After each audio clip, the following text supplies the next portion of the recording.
to the stranger. I want to tell you the story of why Norberto walked away from gang life. Like your family, my brothers, cousins, nieces, and nephews were also involved. I wasn't involved in it. I didn't refuse to have them in my life, but that meant Berto grew up around it. He was drawn to it for the money. We were always very poor, and he saw the money his uncles had. Now, I never accepted their money because of where it came from. But Berto, he didn't understand this and became very angry with me when he got to be a teenager.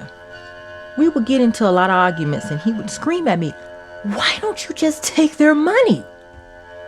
I took him to a funeral for a boy that was hit by a stray bullet, and that just made him angrier. I think the reason he got angry is because it didn't make sense. He knew the way his uncles made money got people killed, and sometimes not just gangbangers, but innocent people too, like the boy at the funeral. But at the same time, it didn't make sense to him that someone like me, who never hurt anyone, should have to work so hard just to live in a tiny apartment and eat such bad food and wear such old clothes.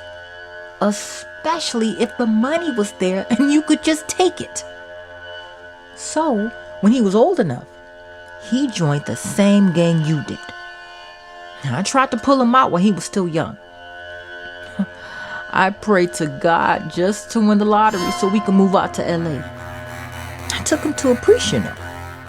After Father Ignacio doused him with holy water, Berto spit in his face. Nothing worked. We argued more and more. Now that he was older, he would get violent. And it scared me, so I kicked him out the house. And I told him my door would always be open if he left the gang. And of course, he ended up living with people in the gang and probably doing drugs and drinking and lots of things to drag him deeper into it. But that was my great mistake.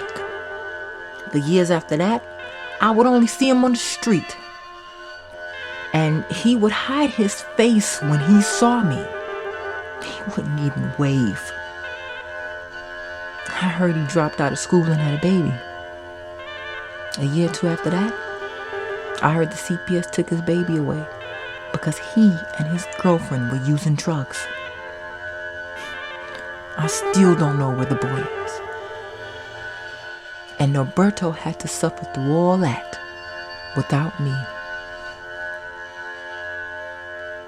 And then, one day, Norberto appeared at my front door.